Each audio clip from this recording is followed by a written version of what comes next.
During our time at CCPA, we definitely learned a lot as future teachers and individuals.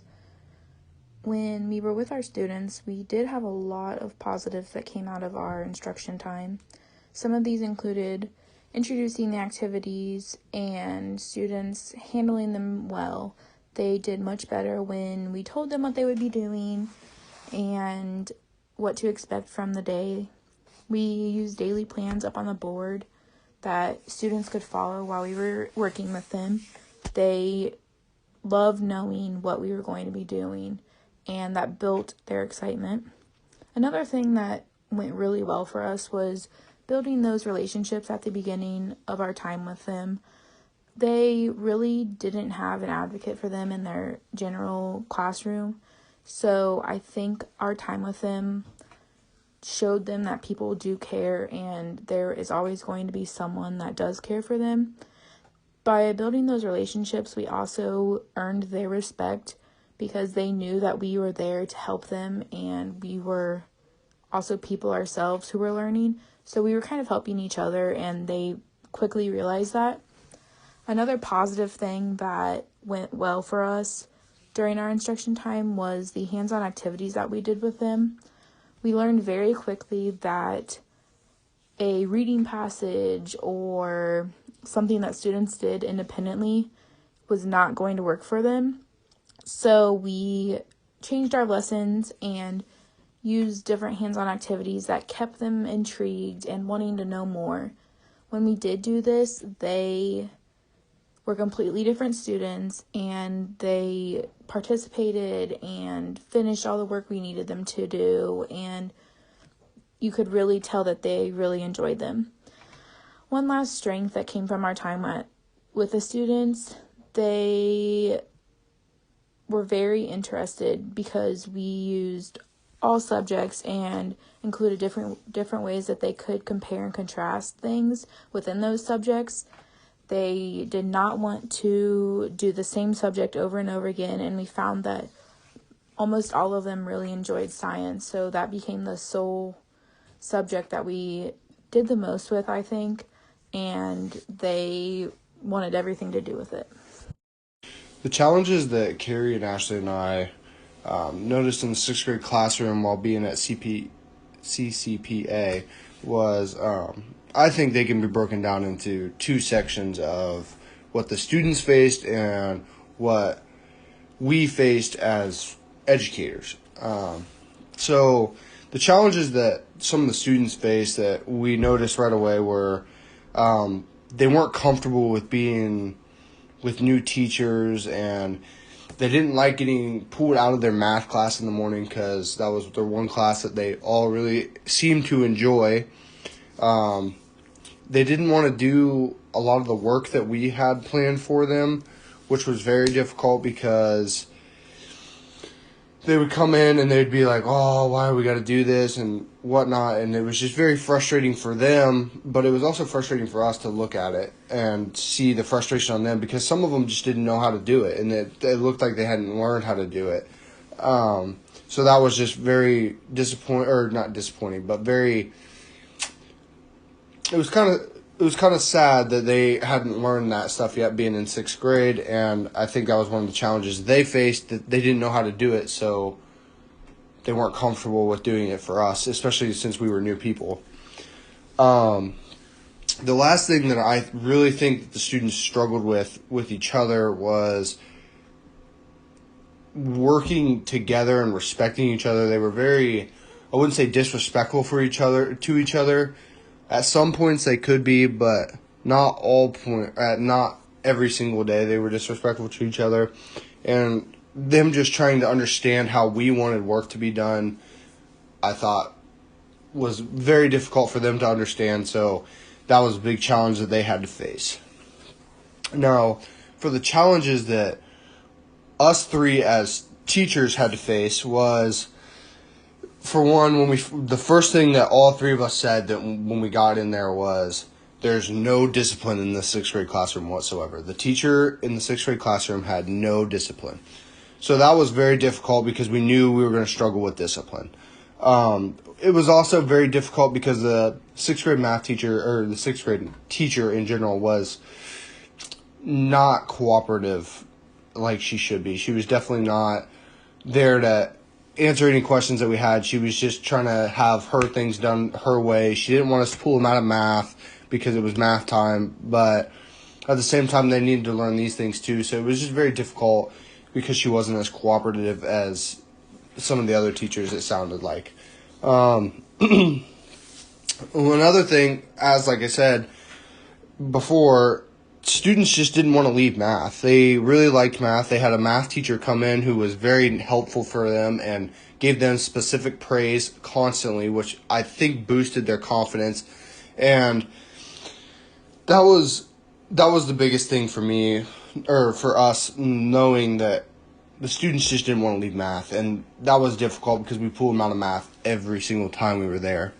Another thing that we faced was it was just hard to like create discipline right off the get-go because there wasn't a lot of time to create discipline. We were still trying to build relationships with them, but we were also trying to implement our discipline because they didn't have any discipline in their regular classroom, so it was just very difficult for us to create discipline because they didn't even have discipline in their classroom that they're in all day long. But another challenge that we faced was the students respecting each other. That was a big aspect. There was a lot of times when we would have to stop teaching because the students were just being disrespectful to each other, and we'd have to move towards a different way, or we'd have to break up into smaller groups. We had to be able to think of something on the fly so that everybody could learn the way that they were supposed to, I thought was very difficult for us to do that, because we have this plan, it's all set in stone, and then, wow, it's just like that, right on the dime, it's going to change. So I thought that was just very difficult for us, but we got through it, and that was the biggest part. And then, like I said, trying to build relationships with the students who didn't show up every session. That was very difficult because I know we had one or two students that were in school suspension, a couple times. So that was hard to build a relationship because they'd be gone for a week, and they'd be left behind on what we were trying to teach them, and they were also we didn't have that face-to-face contact with them and talking to them about the stuff that we were learning.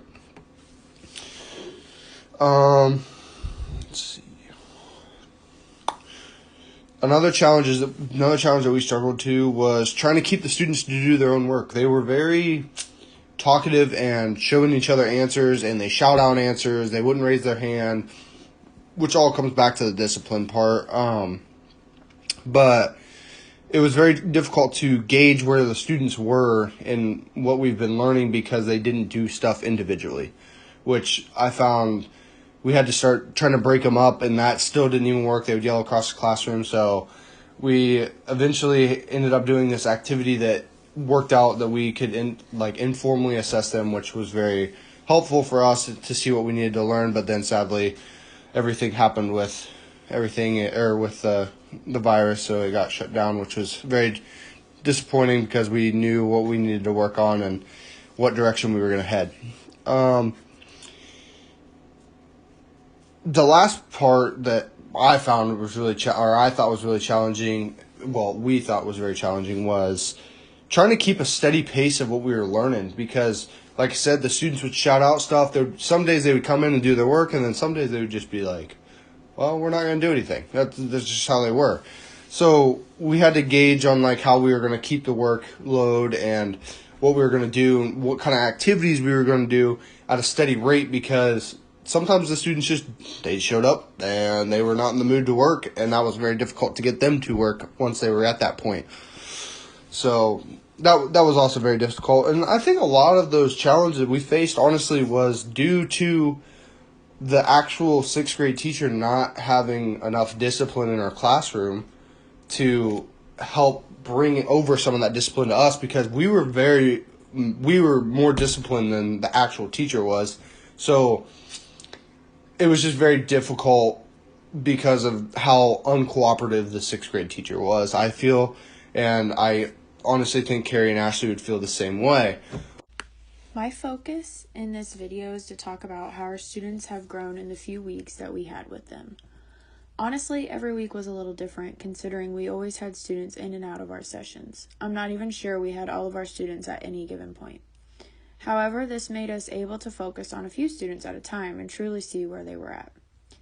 In the beginning, the students didn't really want to be in there with us. Their teacher made it really hard to encourage them to come with us and almost made them feel bad about leaving. Despite this, on our first day, we did an introductory activity that allowed them to answer some questions about themselves. On some of our students' work, you can see that they didn't put a lot of effort into the questions, but we still kept moving. Eventually, more and more words were appearing on paper, and our students were putting thought into their work. They asked us questions, asked us to reread things so that they didn't miss any information, and by the time we took the CPA, every student had something in every finger of the high five hand. The CPA is pictured in this video, and CPA stands for Checkpoint Assessment. We basically wrote everything down that we had talked about topic-wise, and they were supposed to recall information from those specific sessions in the high five hand. We felt this was a good way to check if they remember at least 5 things we discussed in our time together. Whether it was big or small didn't matter. We really looked for the ideas they remember, discussions they recall even a little bit about, and anything else they thought of. It was one of my favorite things to see in this process.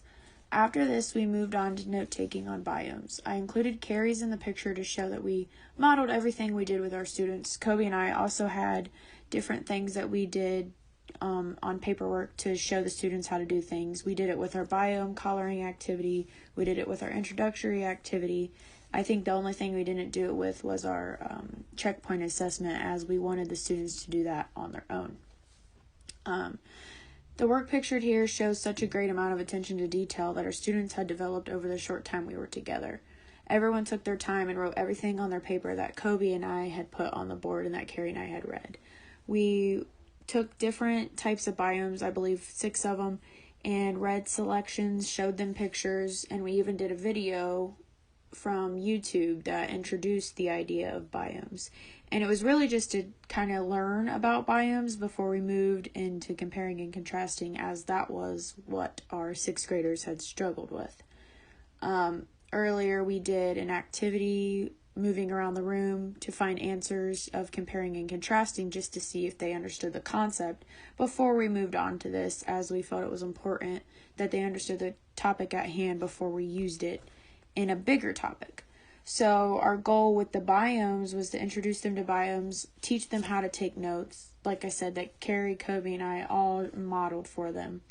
And this was the part that was truly amazing to witness, because our students were stopping and, whether it was in a good way or bad way, they were telling us like, hey, we need help and we need you to reread this, or can you slow down, put a thumbs up kind of thing if you're done, is what we were saying to them, and they would do that and follow it to a T.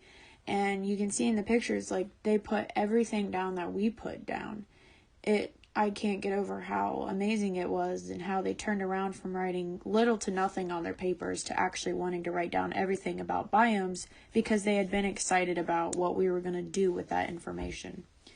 It was this day, I believe, that one of our students said that he hoped we were going to be around for a while, and not knowing that this situation was going to ensue, I kind of told him, I was like, I don't think we're going anywhere anytime soon, buddy. And then the next time we were supposed to be there, we ended up not being able to go because the coronavirus kind of ruined our plans.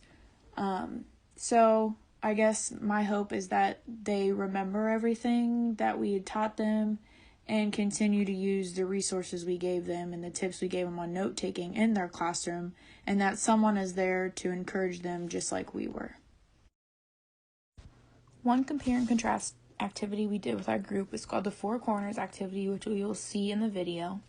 We started off by comparing apples and oranges, which apples is in one corner, oranges is in another, and then the other corners said none of these or both.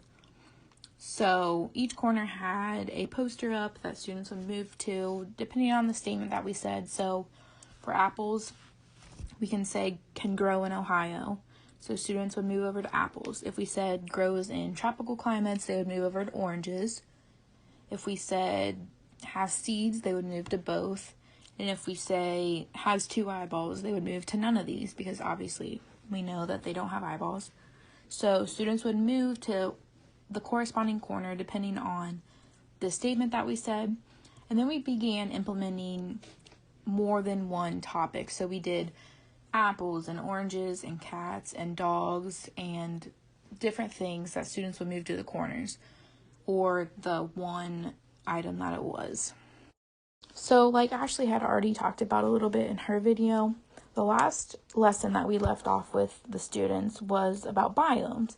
And we had just introduced them and talked about the different biomes very briefly, showed them a video, just to introduce the topic of biomes. They had some idea of what they were, but not as in-depth as we thought. So we just kind of started with the basics, and our next lesson was going to be comparing and contrasting the different biomes based on their climate, their weather, their amount of precipitation, the plants and animals that are there, just different things like that. So we were going to continue with that, and then they were going to eventually build their own biome as a group. So that was going to be our final project, and we were going to allow them to pull in different ideas, like maybe they wanted something from the rainforest in their biome, then something else from the desert. It was just going to be strictly student input, and we wanted them to see how these different factors were different for each biome. So allowing them to actually build one themselves and see how those all work together was going to help reiterate the importance of different biomes and how they're similar and how they're different. Some things that we would work on in the future, or that I would do in the future, was first off, the first thing I want to do week 1 of school in my classroom is create discipline. That is one of the biggest things that I've taken from this experience, was you need discipline to have a successful classroom so that the students respect you. They can hold the teacher accountable, and the teacher can hold the students accountable. And that's the biggest thing. And I honestly think the first week of school is all about building relationships and creating discipline in your classroom so the students know what's expected of them and the students know what's expected from the teacher. And that's the biggest thing that I think as a group we've noticed. Like I said, students need to be accountable, and building relationships, that's a huge one. You want a student to come into your classroom and feel comfortable with what they're doing. So that's the biggest thing.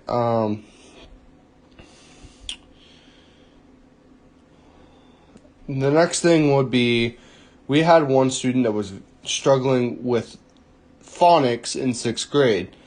And the biggest thing for me is, it's very busy, and I know we haven't been actual teachers yet, but what I've noticed in all of my field experiences, but especially in this field experience, was you got to find time to help a student who is struggling, and you got to find that time to help them individually, one-on-one. That's the best way the student's going to learn. And like I said, that way you don't have a student who's in 6th grade that is writing her B's backwards. So that was also very difficult because she needed a lot of work. And that was another challenge that we kind of faced that I'll throw in there, because we didn't know everybody else in the class was ahead or where they should be, but we had one student that was far behind. So in my classroom, I definitely want to have set up times to talk individually with students and see where they're at, or give them the opportunity to talk to me. Like, I want to have an open classroom to where a student can come in and talk to me about if they're struggling in school, their home life, or anything like that. So it's just a welcoming environment for the student to be in. And that leads into my next point of having a positive classroom environment. In my future classroom, I want to make sure, like I said, students can come in and talk to me. They can sit back in their study hall or at lunch or something. If they're having a rough day, they can come into my classroom if I don't have a class, and they can sit down and talk to me about other things, not school related, but also school related, so I can help them get the things that they need. So, and the biggest thing that I think that we think is going to help us out was, this was, I think, one of the only like one or two experiences that I've had so far where I'm actually working with other teachers, creating lesson plans, creating activities. So we all kind of lacked how we could work collaboratively together, and I think that's the biggest thing that we learned from this experience is we're going in the future. You're going to use everything we learned working together, creating lessons, creating activities, using that collaboration skills with other teachers is just fantastic because when you first become a teacher, you're not gonna know everything. That's a fact. So you're gonna have to ask other teachers, and you have to work with other teachers to find out what works for them, and see what you can do to find out what works best for you. So that's all I have, and but overall, I think this experience was very, very important for us to do, and I'm kind of disappointed. I'm very disappointed that it was cut short because of all the health issues. One of the questions asked of us to do in this assignment was, how have you grown as a teacher and what were some of your experiences that helped shape you? Personally, I think I've grown a lot in terms of patience and kind of slowing down material and lessons as needed. I think I spend a lot of time and effort in making all these plans with our group, and Carrie, Kobe, and I really putting in the effort of what we want to get done in one day, and realizing that we couldn't was a little hard. But I think after the second or third time, we kind of got in the swing of it. Like, it's okay if we have to stop what we're doing and do it again the next day. Because I think one thing we've forgot is that each student is different. We don't always have the same students, and some of them work really well together and some of them don't. So I think that's like a big point of growth for me personally, is just adjusting the lesson plans, learning how to work with two other people together for the same goal, for the same kids, and just really trying our best to do right by the students and right by ourselves as future teachers. Some things that I've taken away from this and I will implement in my future teaching is, first and foremost, is to be a person and a teacher. We struggled with our students and the lack of respect and not being able to work together because that's what they were used to in their classroom. And as soon as we told them that we cared and we were there to help them and they were there to help us and we were going to work through all of this together, they responded much better. So I think showing them that you're not only a teacher but also a person is important because you're all in this thing together. Another aspect that I will definitely remember in my future teaching is to over-plan in your lesson plans, but don't get frustrated when you don't get to everything. That was something that I learned in our first lesson that I was frustrated about, but I quickly realized why it didn't happen the way I wanted it to happen. And so I think being flexible and adjusting is another important thing to remember in future teaching, because not everything is going to go perfect, and being prepared is obviously important, but you have to know that not all your students are going to be on the same level, therefore they're not going to get through all the same material. Another important thing is classroom management. It was very hard to break the mold that the students were experiencing in their classroom versus coming to work with us in our group. They had no guidelines. It was a free-for-all. They struggled with us having rules, but we did help them come up with a list of rules that were important for our instruction time. So definitely classroom management skills, because without them, you're not going to get anywhere. It's just going to be a circle, and you guys are just going to go back and forth. So having those rules and skills in place is important for students to build that respect and show you that they can follow those rules.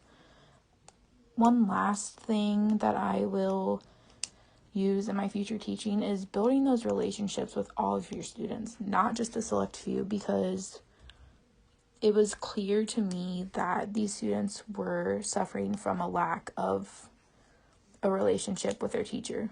They really didn't care what she had to say. She didn't care what they had to say. And it was just not a good environment for them to be in. I think a part of this is also listening to your students, because they do have things to say. And I think checking in with them and making sure they're all right is going to have a significant impact on the instruction that they have to sit and listen to or do. So if they know that you care, then they're going to show that they care as well. Another question was about, like, what will I take in my future years of teaching and challenges, overcoming them. I think I had personal challenges with letting myself down or letting the students down, and how I delivered the lesson or how I presented myself in a way. I know there was one particular day where, like, my face got really red and hot because I was getting frustrated, but I think my voice was a little shaky, but wasn't as angry as it normally would have been.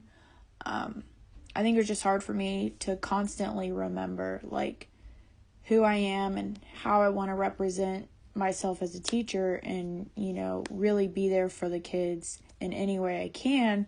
And sometimes that just meant, like, kind of halfway throwing up my hands and being like, let's let them talk, you know, tell them they can ask questions about us, we can ask questions about them, whatever they're comfortable with, and just having them talk honestly.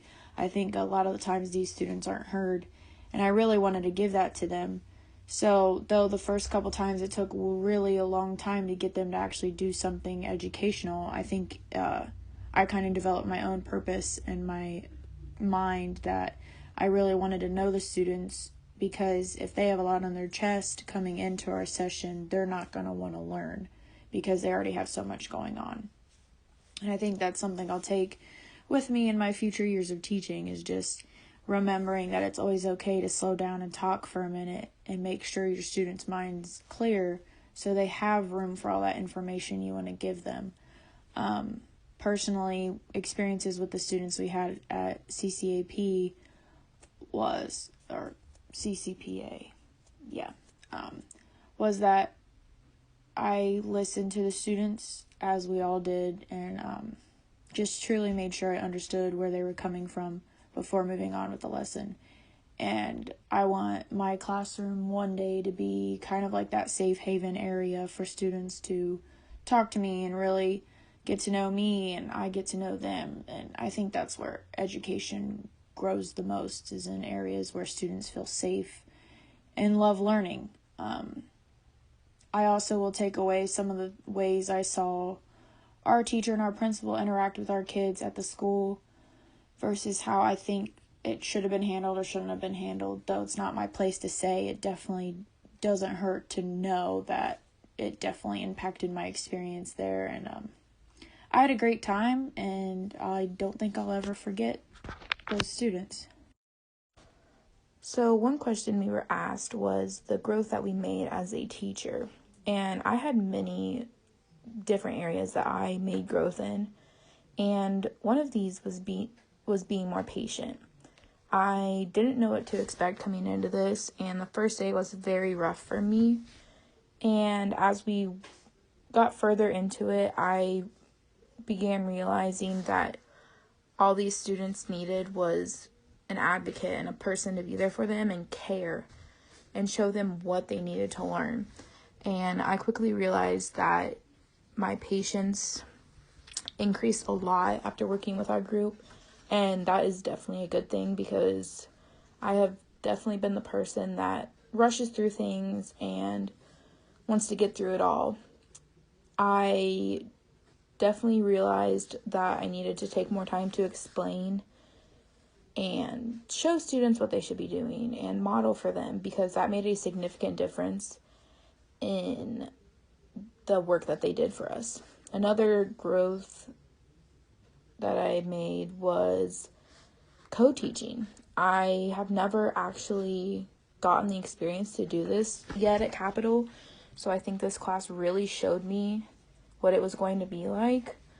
I obviously know that this is something that I'm going to be doing as a future teacher, and I think even this little bit of practice that we got taught me a lot. We had to talk through ideas and what we wanted to work on in each of our lessons. And obviously we all had opinions, and we welcomed all of those opinions. So I think it was a very good way to collaborate with other teachers, and all of our ideas were shown through our lessons. Another area of growth for me was realizing how different it was to just write a lesson plan and turn it in, get feedback from our professors, and actually teaching them. I knew this was a lot different from some of my other classes, but for this class it seemed to be so much different, and I had to adjust to how that was going to work. So I definitely learned a lot there, and I know what to include in all of my lessons, and obviously this is going to change, but it was nice to see our plans be put into action. I also made growth in building that relationship with the students, and you had to be stern with our group. They were used to a teacher that didn't care and basically shut them down all the time. So I definitely learned to be more stern with students and show we care at the same time, because you have to be their teacher, not their friend. As much as that is not very much fun, you have to do that in order to build that respect aspect of a classroom. One last thing that I made a lot of growth in was identifying where the students were struggling. We had a few students that struggled a lot at the beginning, and we had to sit down and talk through what they were struggling with. And being in 6th grade, it was very shocking to me that they were still writing letters backwards, and they were struggling. And so I think us, and even myself, being able to identify where students struggled made a big difference, and I have that much more confidence in myself that I can do that in the future.